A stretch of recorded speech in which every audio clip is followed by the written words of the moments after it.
¿Cómo están? Disculpe que no me llegué a cambiar los lentes, parece que estoy en la playa todavía, pero... preciosa la oportunidad que el Señor nos da de estar juntos, de poder retomar el estudio de la palabra. Hace un tiempito atrás habíamos terminado con un desafío, ¿sí? De un Dios diferente, y me parece que me entraste por otro lado. No, vos te fuiste para el otro. Ahí, habíamos quedado ahí, en esa, la última vez, que era un desafío para nosotros, si nuestra vida marcaba diferencia. Y habíamos visto el último capítulo, uno de los últimos capítulos del libro de Levítico, donde te invito a que abras, el capítulo 26. Y tal vez ha sido difícil, ¿no? Porque creo que la última vez que compartí este mensaje fue hace como tres miércoles atrás, así que no sé, capaz que te acuerdas de la imagen, pero no de la pregunta. Y creo que estamos en un momento donde se nos llama a marcar diferencia. Tal vez no es el mejor momento porque tenemos una sociedad que está en contra de nosotros, una sociedad que está en contra de lo que pensamos, una sociedad que está en contra de lo que decimos, pero eso no tiene que cambiar nuestra situación. Cuando uno ve el ejemplo de Daniel, cuando salió el decreto del rey que no podían orar a otro Dios que no fuera a Nabucodonosor, él dice que entró a su casa y se puso a orar, y dice la frase, como lo solía hacer antes. O sea que la ley, que en ese momento le impedía a él de orar a Dios, no cambió su manera y su relación con el Señor. Por más que lo coaccionaba, porque sabíamos que su vida corría en peligro, él siguió haciendo lo mismo.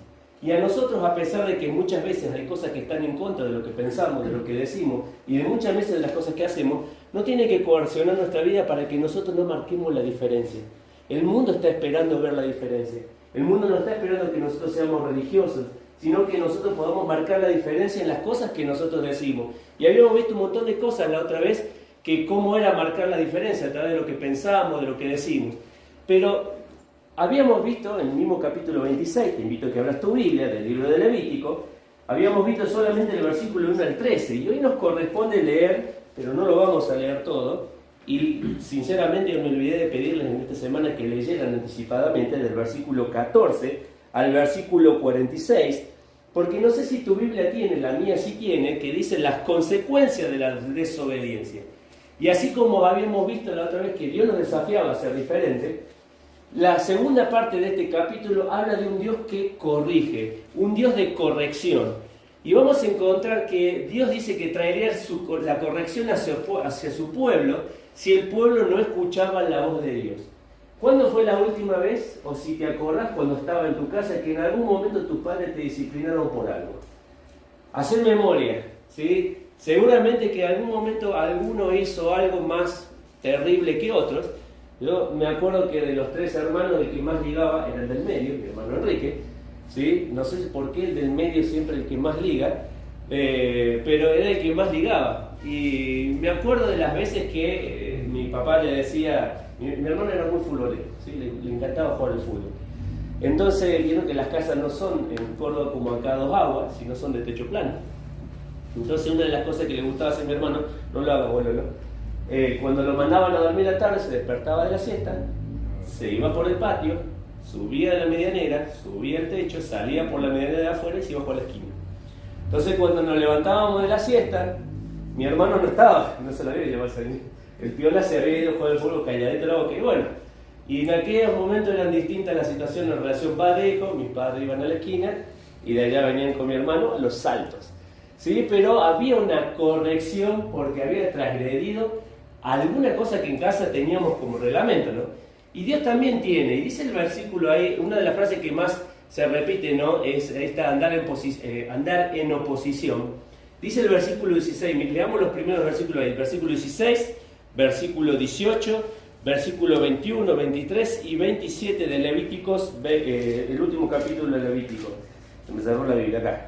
Primer pasaje, versículo 16, dice, yo también haré con vosotros esto. Y comienza a decir Dios que enviará sobre ellos terror, extenuación, calentura, que se consuman los ojos, etc.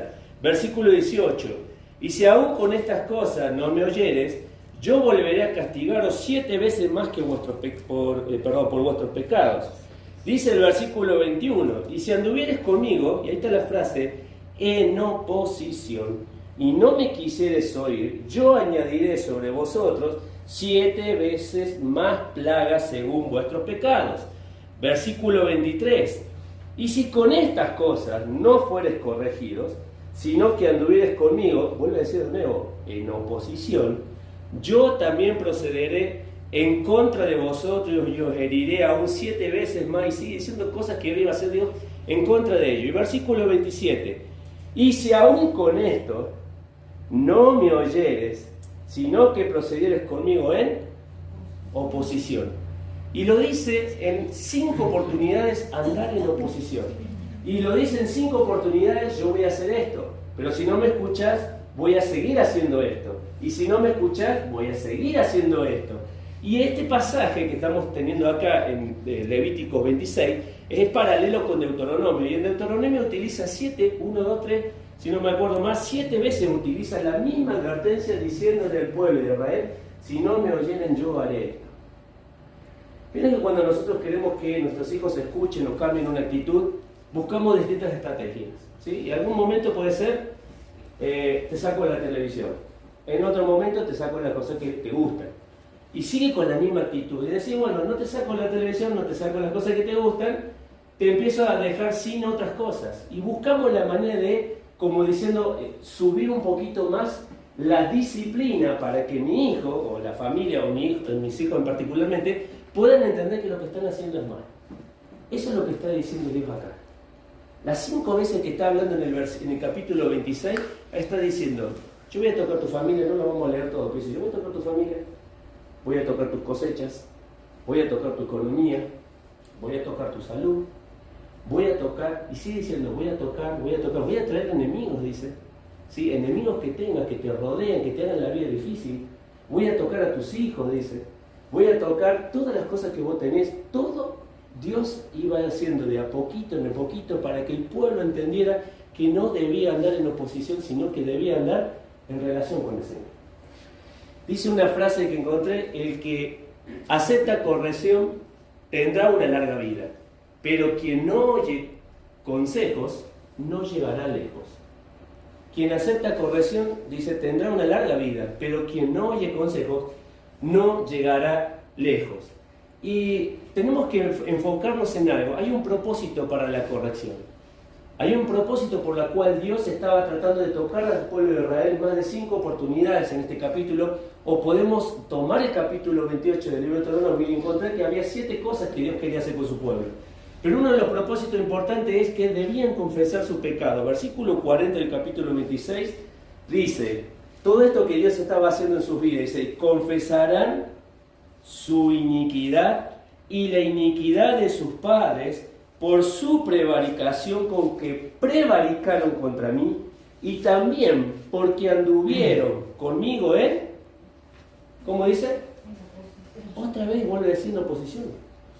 El hecho de estar en contra de Dios, el hecho de no obedecer la palabra de Dios, nos pone delante de Él. Y Dios está esperando que, en primer lugar, para volver a tener una corrección correcta en nuestras vidas, debemos confesar nuestro pecado. Y ahí dice declarar o exponer. Y ahí dice poner en palabras qué hemos realizado en contra de Dios. Vieron que la confesión, en el capítulo 5, si no mal me acuerdo, de 1 Juan, dice que si confesamos nuestros pecados, dice, Él es fiel y justo para perdonar nuestros pecados. Y la palabra confesión ahí tiene que ver con decir lo mismo que Dios dice. ¿Sí? Si Dios está diciendo las relaciones prematrimoniales son malas, ¿qué debo decir yo? ¿Qué debo decir yo? Son malas.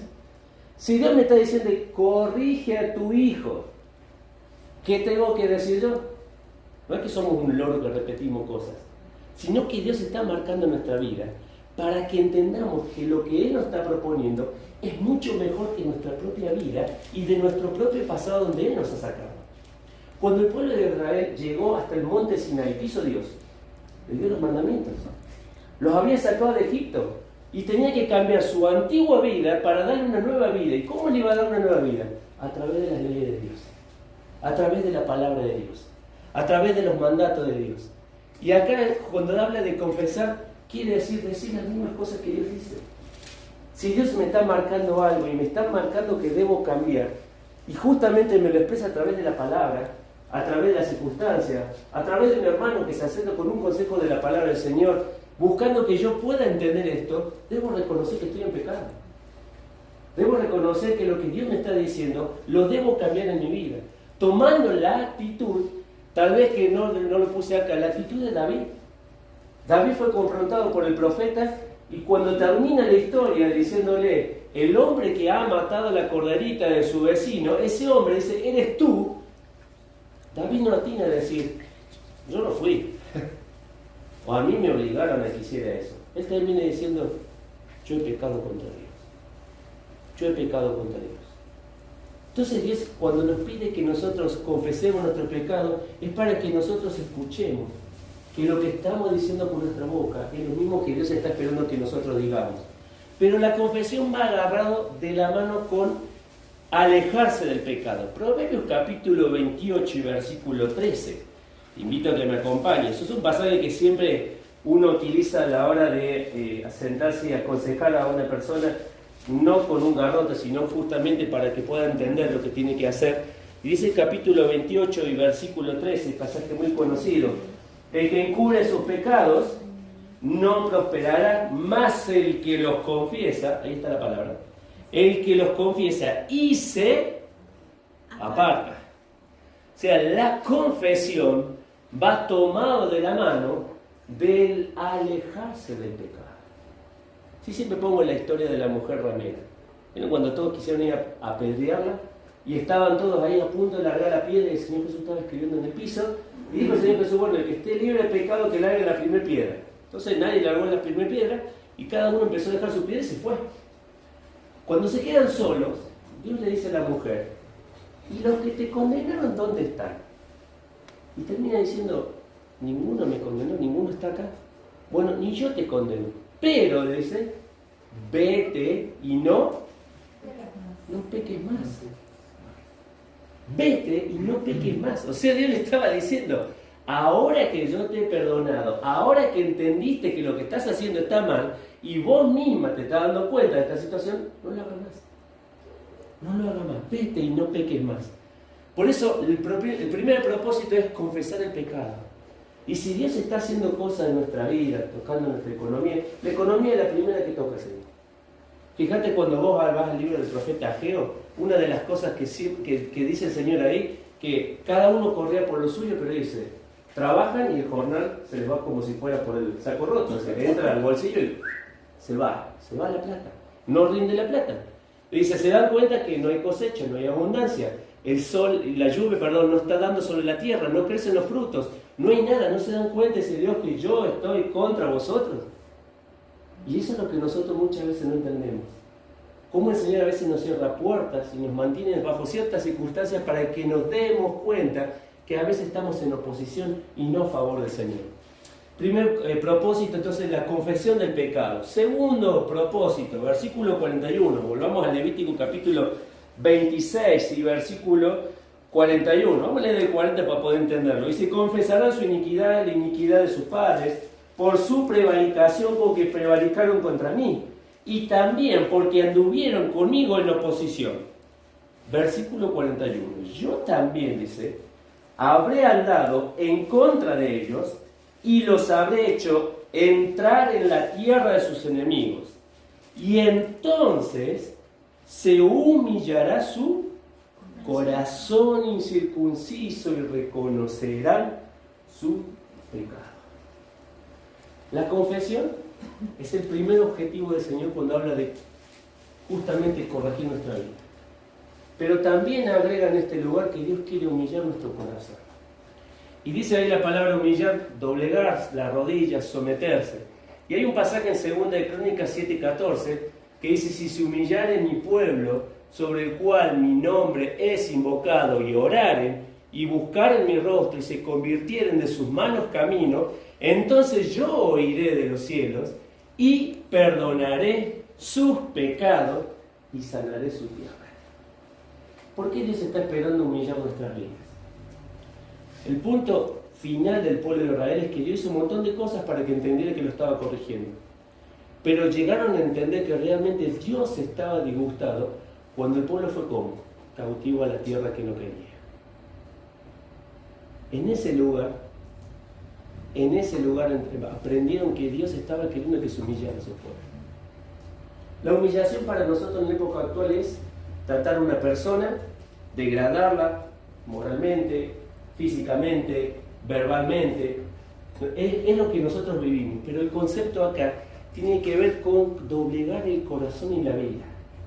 Es algo que debemos entender, que el pecado no solo nos pone en oposición con el Señor, sino que nos pone en una situación de orgullo.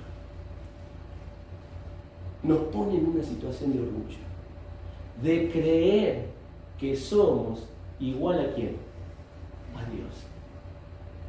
Cuando Satanás le tentó a Eva, le dijo: el día que comieres del fruto, sus ojos serán abiertos, dice, y serán igual que Dios, sabiendo distinguir el bien y el mal. Y no somos igual que Dios. Somos creación de Dios, pero no somos igual que Dios. Entonces, cuando nosotros desobedecemos la palabra del Señor, no solo nos ponemos en oposición con el Señor, sino que también entramos en el camino del orgullo. Y creemos que somos los amos y señores de nuestras vidas, que podemos tomar nuestras propias decisiones sin tener en cuenta a Dios. Sin tener en cuenta a Dios. Y hay dos ejemplos que quiero ver con vos. Acompáñame el libro de Daniel, ¿sí? El libro de Daniel, el capítulo 4. El libro de Daniel, el capítulo 4. La historia de Nabucodonosor, ¿sí? Qué nombrecito que siempre de chico me costó entender. Nabucodonosor. Dice el capítulo 4 del libro de Daniel y el versículo 26. Dice 26, el 32 y el 37. Sí, estamos hablando de aquel sueño que tuvo Nabucodonosor, ¿no? Y dice el versículo 26: y en cuanto a la orden de dejar la tierra, la cepa de las raíces del mismo árbol, significa que tu reino se quedará firme. Luego que reconozca que el cielo gobierna. Subraya esa frase. Luego que reconozca que el cielo gobierna. Versículo 27. Por tanto, rey, acepta mi consejo. Tus pecados redime con justicia y tus iniquidades haciendo misericordia para con los oprimidos. Tal vez será eso una prolongación de tu tranquilidad. Versículo 28. Todo esto vino sobre el rey Nabucodonosor. Y al cabo de 12 meses, paseándose por el patio real de Babilonia, habló el rey y dijo: ¿no es esta la gran Babilonia que yo edifiqué para casa real, con la fuerza de mi poder y para gloria de mi majestad? Y aún estaba la palabra en la boca del rey cuando vino una voz del cielo que dice: a ti se te dice, rey Nabucodonosor, el reino ha sido quitado de ti, y de entre los hombres te arrojarán, y con las bestias del campo será tu habitación, y como los bueyes, te apacentarás, y 7 tiempos pasarán sobre ti hasta que, otra vez sobre esa frase, reconozcas que el Altísimo tiene el dominio en el reino de los hombres y lo da a quien Él quiere. ¿Cuánto tiempo pasó de que recibió la revelación por parte de Daniel hasta el momento que él cae? Un año. ¿Sabes lo que me llama la atención de esto? Que si Dios no me ha dicho algo a mí que tengo que cambiar, y estoy postergando el tiempo para obedecer. ¿No te has preguntado que cuando Dios nos marca algo es porque realmente quiere que lo cambiemos? El hecho de que haya pasado un año quiere decir que Dios le dio misericordia para que se arrepintiera de lo que tenía que cambiar. Nabucodonosor debía reconocer que Dios era el que gobernaba, que Dios le había dado el poder, que Dios le había dado toda la grandeza de su reino, y él seguía creyendo que todo lo hacía él mismo. Cae como un animal, vive alejado de su reino, y dice en el versículo 37, cuando ya vuelve en sí: ahora yo, Nabucodonosor, alabo y engrandezco y glorifico al Rey de los cielos, por todas sus obras son verdaderas, y sus caminos justos. Subraya esa frase ahora. Y Él puede humillar a los que andan con soberbia. Hay un pasaje que dice que Dios no tendrá por inocente al que es culpable. ¿Te das cuenta qué propósito de Dios de humillar el corazón? De entender que Él es el que gobierna nuestras vidas, de entender que Él es el soberano. A veces decimos con rapidez, ¿no? Y no tomamos la dimensión cuando el Señor se va y le dice a sus discípulos: toda potestad me he dado en los cielos y en la tierra. No hay nada que no esté sujeto al Señor. No hay nada que no tenga que responder al Señor por las cosas que hace. Es más, cuando leemos el pasaje de Efesios que siempre usamos en la cena, que dice que toda rodilla se doblará de los que están en los cielos, de los que están en la tierra y debajo de la tierra, y todo el mundo confesar que ¿qué? Que Jesucristo es el Señor. Lo que pasa es que como somos hombres nos cuesta dimensionar que Dios es el que gobierna. Ahora, primer ejemplo, Nabucodonosor. Te invito al segundo ejemplo, ahí capítulo 5. El hijo de Nabucodonosor, Belsasar, capítulo 5, versículos del 17 al 23. Imagínense ustedes, él como hijo, ¿qué habrá aprendido en la casa del padre? Si mi papá vivió un tiempo con los animales y volvió de nuevo a ser el rey, y Dios le habló y lo humilló para que entendiera, ¿qué habrá dicho el hijo? Y mi papá me dijo que Dios te humilla cuando sos soberbio, ¿o no? Él hizo una fiesta, no vamos a leer todo el pasaje, hizo una fiesta. Tomó los utensilios de la casa de Dios y comenzó a hacer una fiesta. Hizo una fiesta cuando Babilonia estaba sitiado por otro imperio afuera. No cabía en la cabeza que una persona que estuviera en sitio por varios días hiciera una fiesta. Y es más, agarró y tomó las cosas del templo que había entrado del pueblo de Israel y comenzó a festejar. Y llega un momento que aparece, ¿qué cosa? Una escritura en la pared. Y dice en el versículo 17: entonces Daniel le respondió y le dijo delante del rey: tus dones sean para ti y tu recompensa a otros. Leeré la escritura al rey y le daré la interpretación. El Altísimo Dios, oh rey, dio a Nabucodonosor, tu padre, el reino y la grandeza y la gloria y la majestad. Y por la grandeza que le dio, todos los pueblos, naciones y lenguas temblarán y temían delante de él. A quien quería mataba y a quien quería daba vida. Engrandecía a quien quería y a quien quería humillaba. Mas cuando su corazón se ensoberbeció, hablando de Nabucodonosor, y su espíritu se endureció en su orgullo, fue depuesto del trono, de su reino, y despojado de su gloria, y fue echado de entre los hijos de los hombres, y su mente se hizo semejante a la de las bestias, y con los asnos monteses fue su morada, hierba le hicieron comer como buey, y su cuerpo fue mojado con el rocío del cielo, hasta que, subrayé la frase, reconoció que el Altísimo Dios tiene dominio sobre el reino de los hombres, y el que pone sobre él al que le place. Versículo 22. Y tú, su hijo Belsasar, ¿no has humillado tu corazón sabiendo esto? Podría decir Belsasar: yo no sabía lo que le pasó a mi papá. Él sabía. Y aún sabiendo lo que había vivido el padre, ¿qué dice? No humillaste tu corazón. ¿Te das cuenta? El propósito de la corrección de Dios es ponernos a nivel que nos corresponde. No es ser igual a Dios, sino es ser menos que Dios. Menos que Dios. ¿Cuál es el objetivo final de la corrección? El objetivo final, ¿sí? Así mismo los propósitos y el objetivo final de la corrección del Señor. Bueno, segunda crónica que recién leímos, decía restaurar en primer lugar la relación.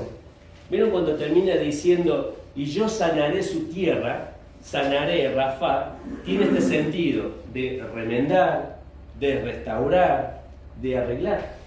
Cuando el pueblo de Israel comienza a venir de la primera deportación a la tierra de nuevo, ¿qué fue lo primero que edificaron? ¿Se acuerdan? La casa del Señor. O sea, edificaron su casa en primer lugar, pero después los amonesta a Dios y ¿qué edificaron? La casa del Señor, el templo.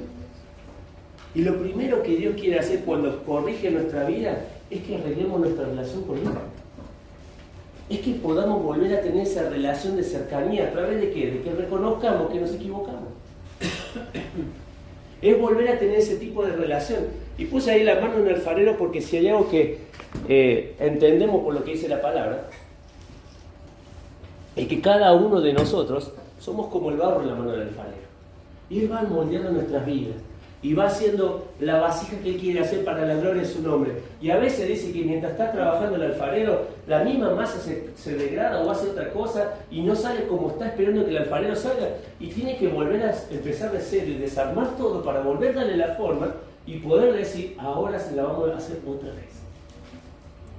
Dios quiere restaurar. En primer lugar, el objetivo final de la corrección es que nosotros podamos restaurar nuestra relación con Él. Pero no queda ahí solamente, porque también quiere que restauremos nuestro servicio para Él. Y dice, vamos al pasaje paralelo, Deuteronomio capítulo 28, ¿sí? Deuteronomio capítulo 28,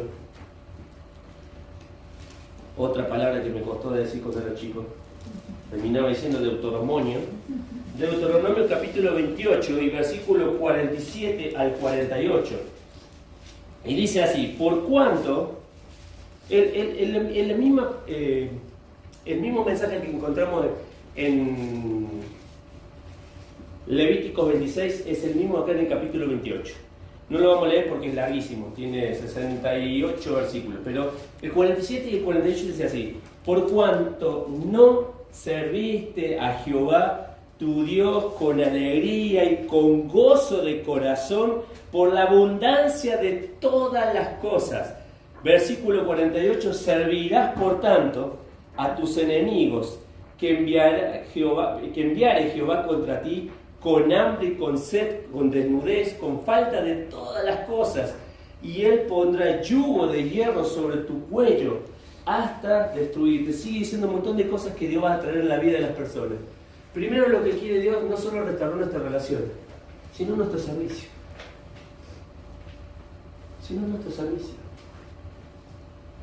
Ninguno de nosotros ha sido salvo solo para estar sentado en un lugar. Dios nos ha salvado a cada uno de nosotros ¿para qué? Le sirvamos. Y cuando dejamos de servir Dios, ¿vieron cuál fue la exhortación del capítulo 48? No me quisiste servir a mí, entonces vas a servir en otro lugar. Pero no a mí, a otras personas, a otros reyes. ¿Te das cuenta que está diciendo el Señor? Que quiere restaurar el servicio.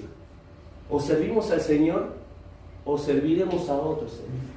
Y dice Romanos capítulo 6, y nos vamos al Nuevo Testamento, Romanos capítulo 6,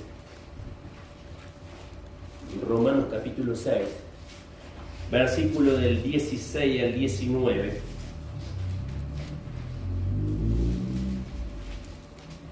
Capítulo 6 del libro de Romanos, versículo 16 al 19. ¿No sabéis que si os sometéis a alguien como esclavo para obedecerle, sois esclavo de a quien obedecéis, sea el pecado para muerte o sea de la obediencia para justicia? Pero gracias a Dios que aunque erais esclavos del pecado, habéis obedecido de corazón aquella forma de doctrina a la cual fuiste entregado, y libertados del pecado, viniste a ser siervos de